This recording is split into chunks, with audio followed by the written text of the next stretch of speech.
बच्चों, अब हम वर्ण विच्छेद पढ़ेंगे। आप अपनी पिछली कक्षाओं में भी पढ़ चुके हैं कि जो शब्द हैं वह वर्णों का सार्थक समूह होता है, यानी वर्णों के मेल से शब्द बनते हैं। तो जब हमें कोई शब्द मिलता है और हमें उसका वर्ण विच्छेद करने के लिए कहा जाता है तो हम क्या करते हैं, हम उस शब्द में जो भी वर्ण हैं, यानी जितने भी वर्णों से मिलकर वह शब्द निर्मित हुआ है, हम उसे अलग अलग करके लिखते हैं। यानी विच्छेद का अर्थ क्या हो गया, अलग अलग करना, बांटना, टुकड़े करना। ठीक है। तो जब हम शब्द के अंतर्गत जितने भी वर्ण हैं उन सभी को अलग करके लिखते हैं तब वह क्या कहलाता है, वर्ण विच्छेद। तो यानी वर्णों को अलग अलग करके लिखने की प्रक्रिया को हम वर्ण विच्छेद कहते हैं। बच्चों, आप यहाँ पर देख ही रहे हैं, कई उदाहरण दिए गए हैं। जैसे पहला शब्द है परम। परम शब्द जो है प जमा अ जमा र जमा अ जमा म जमा अ, इन 6 वर्णों से मिलकर बना है। इसमें आपने देखा प, र और म ये व्यंजन हैं, इसलिए इनके नीचे हलंत लगा है, क्योंकि आप जानते हैं कि व्यंजन स्वतंत्र नहीं होते, ये स्वरों की सहायता से बोले जाते हैं। ठीक है। और जो स्वर होते हैं वे स्वतंत्र होते हैं, वे बिना किसी की सहायता के बोले जाते हैं। तो परम में प जमा अ, र जमा अ, म जमा अ, ये 6 वर्ण हैं। तो परम का जो वर्ण विच्छेद है यह है यहाँ पर समझाया गया है। इसके बाद बच्चों आप देखोगे आकाश।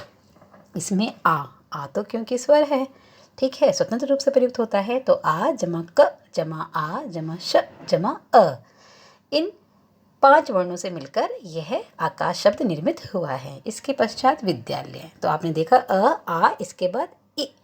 ठीक है। तो विद्यालय में व जमा इ, द जमा य जमा आ जमा ल जमा अ जमा य जमा अ।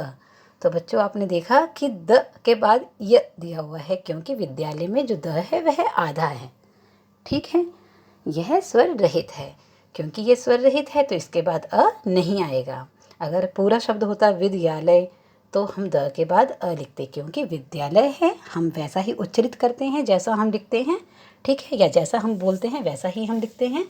तो यहाँ पर जो द आधा था, इसलिए द के बाद अ प्रयुक्त नहीं हुआ है। आप इसे ध्यानपूर्वक देख के समझें। ग्रह।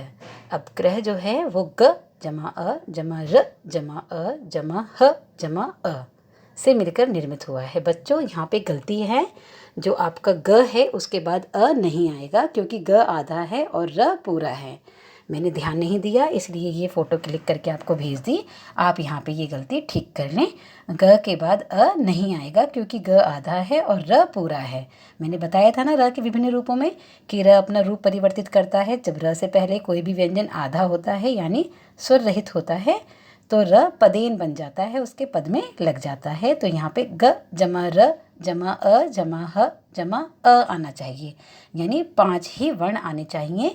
इस पुस्तक में ये गलती है, आप यहाँ से अ को हटा लेंगे। ठीक है बच्चों।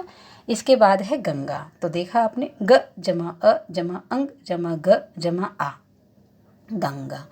इन 5 वर्णों से मिलकर यह शब्द निर्मित हुआ है। वृद्ध। अब वृद्ध का वर्ण विच्छेद किस प्रकार होगा, व जमा रि जमा द जमा ध जमा अ। बच्चों इस पुस्तक में गलतियां हैं, ध के नीचे भी हलंत आएगा, आप ध के नीचे भी हलंत का प्रयोग कर लें। और यहाँ पे द के बाद कोई स्वर नहीं दिया हुआ, क्योंकि द आधा है। इसके उपरांत आप देखेंगे प्रकाश, प जमा र जमा अ जमा क जमा आ जमा श जमा अ, प्रकाश। तो बच्चों जितने भी ये शब्द दिए हुए हैं आप इन्हें ध्यानपूर्वक देखें और वर्ण विच्छेद को समझने का प्रयास करें। आपको जो भी इसमें समझ ना आए वो आप मुझसे बाद में पूछ सकते हैं। तो बच्चों वर्णों के मेल से शब्द बनते हैं, और जब हम इन्हीं वर्णों के मेल से बने हुए शब्द के वर्णों को अलग अलग करके लिखते हैं तब वह प्रक्रिया वर्ण विच्छेद कहलाती है। बच्चों इसके उपरांत उच्चारण पढ़ेंगे। उच्चारण का अर्थ होता है कि हम जब भाषा के वर्णों को मुख से बोलते हैं, यानी हम अपने मुख से जो भी बोलते हैं वह क्या कहलाता है, उच्चारण। तो जब हम किसी भी भाषा के वर्णों को बोलते हैं तो वह क्या कहलाता है, उच्चारण। तो बच्चों मैं आशा करती हूँ कि आपको ये सब समझ में आ गया होगा, और आपकी जो भी शंकाएं होंगी वो आप मुझसे पूछ सकते हैं। धन्यवाद।